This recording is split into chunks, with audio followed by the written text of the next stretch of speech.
what's up, it's Taylor. Welcome back to my channel. Welcome.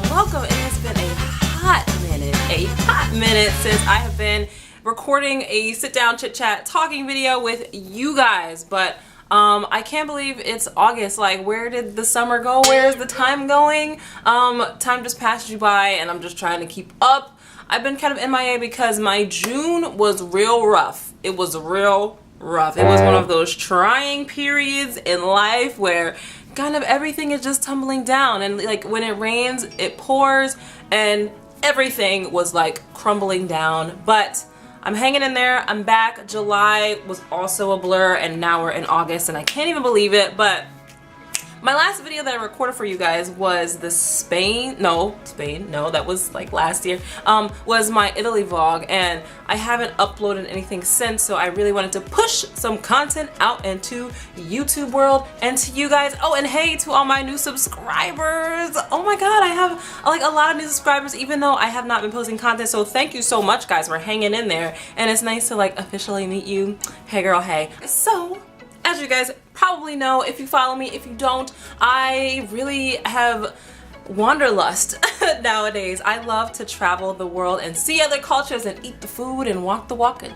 talk the talk. So I wanted to just kind of share in this video tips to plan your first solo travel. If you're thinking about it, I so encourage you. It is a beautiful experience to travel by yourself, because you don't have to listen to anyone else. You can do whatever you want to do, whenever you want to do. If you want to sleep in that morning, you can sleep in that morning.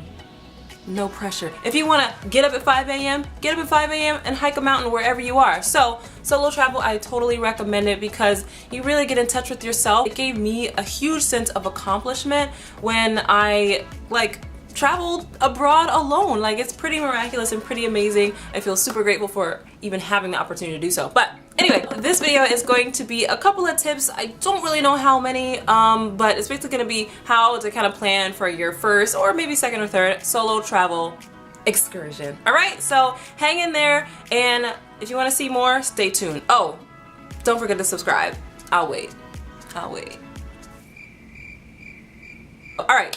Let's hop into it. So if you're thinking about traveling abroad or outside of the US or wherever you may be watching this from, you will need a crucial travel document called a passport. Yes, I know that is super obvious, but you don't want an opportunity to come up where you have a chance to go abroad somewhere and you're scrambling to get your passport last minute and get it expedited. You gotta get the picture, and you gotta get your documents, you gotta get everything together.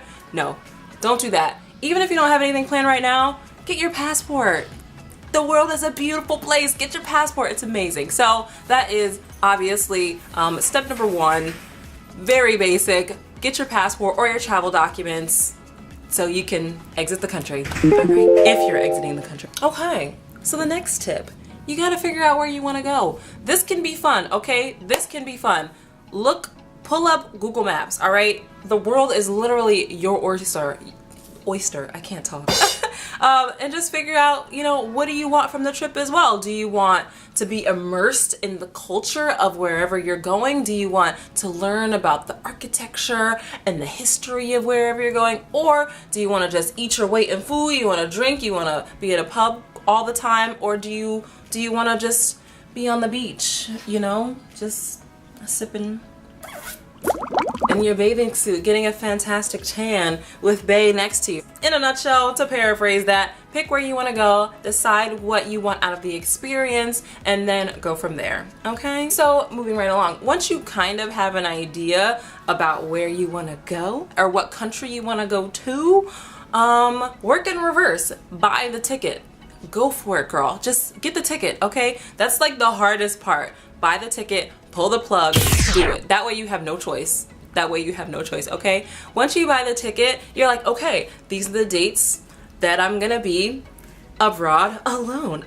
Or whoever you might be with. This also works for like group travel, of course, but I usually buy my plane ticket on like a Tuesday or Wednesday. That's when the fares are kind of like the lowest.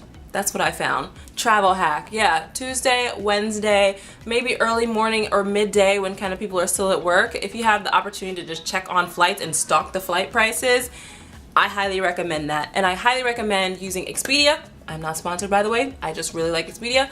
I use Expedia for all of my solo travel trips thus far, and I have not had any bad incidences or issues. So when you use Expedia, it basically outlines all of like your travel options, and it gives the price as well. So you can say, okay, United Airlines, $500, great.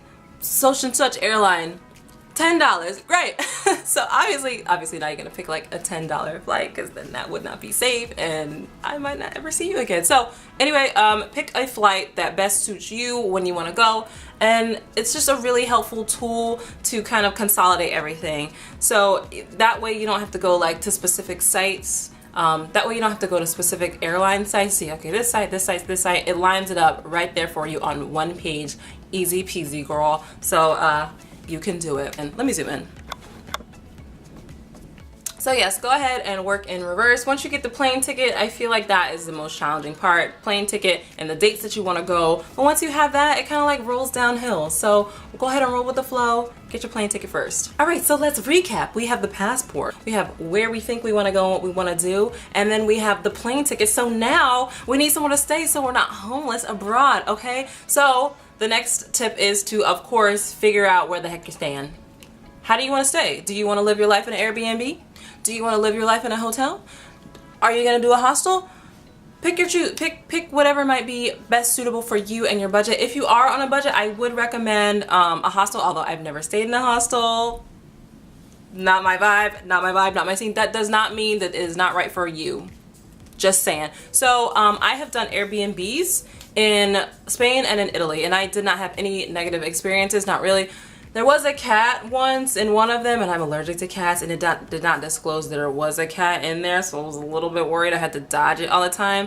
Sorry, kitty. But yes, I didn't have any negative experiences with Airbnb, and I highly recommend it as opposed to a more expensive hotel. A hotel will run you like maybe $150, $200 a night if it's like, you know, a mid-level hotel, but you can get really good priced Airbnbs for like a good couple of days. So I highly recommend it. Airbnb is a fantastic alternative. Do your research, read the reviews. If that makes you so uncomfortable and you're like, I can't even fathom the thought of having to get a key from a stranger to let myself into somebody's apartment, then just forget it. Do what makes you most comfortable. That's also a very important tip.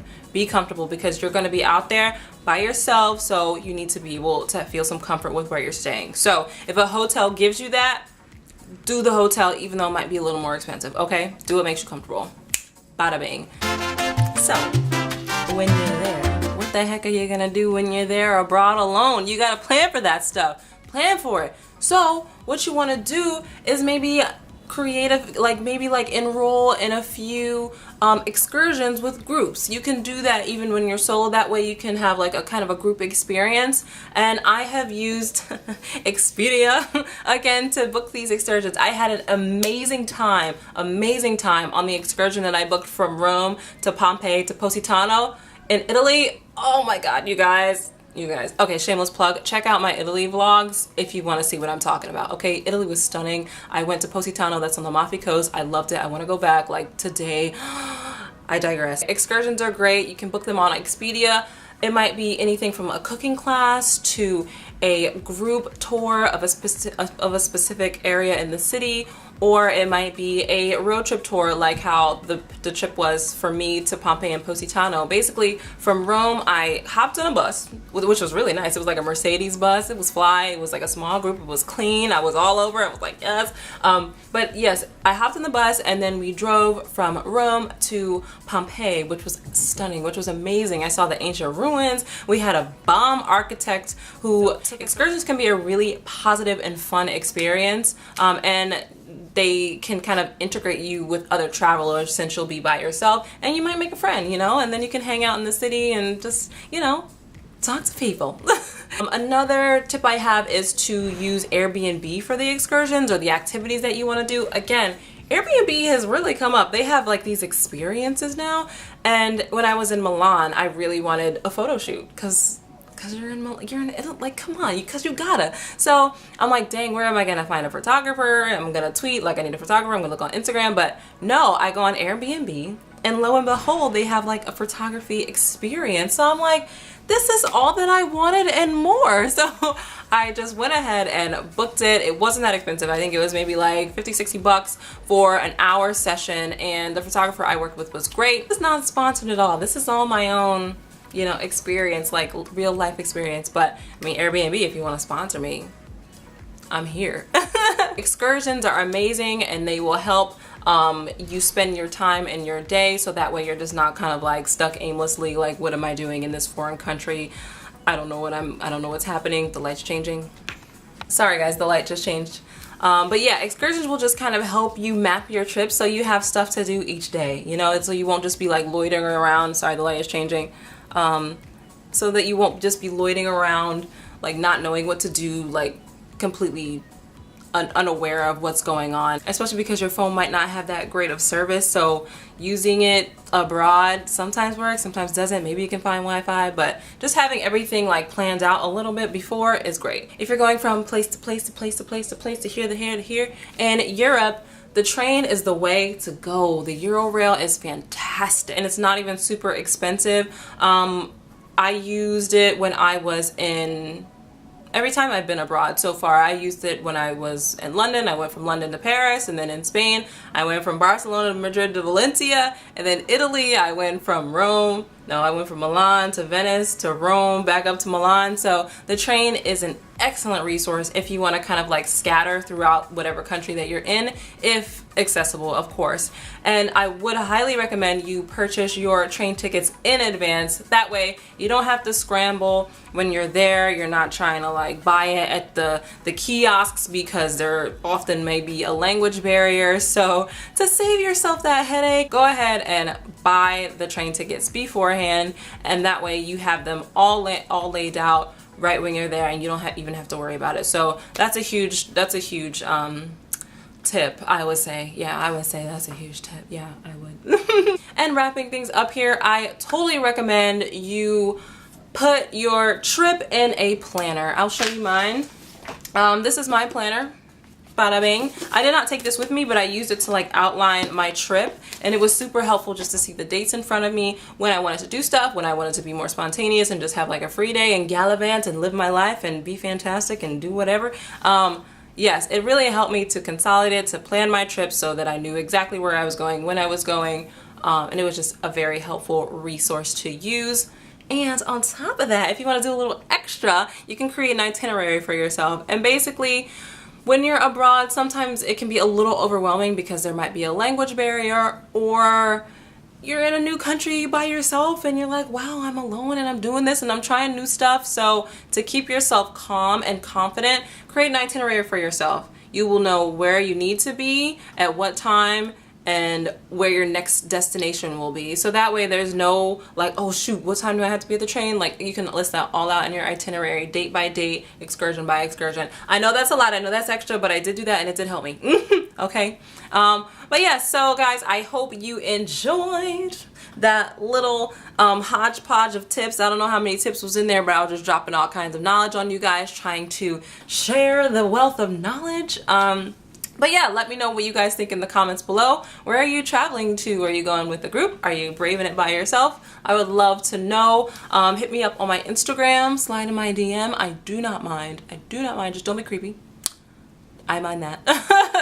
But yes, follow me on my Instagram. I'll leave it like below here somewhere. And it was so good to chit chat with you guys again. I hope that I will be back very soon, and I'll see you next time. Bye.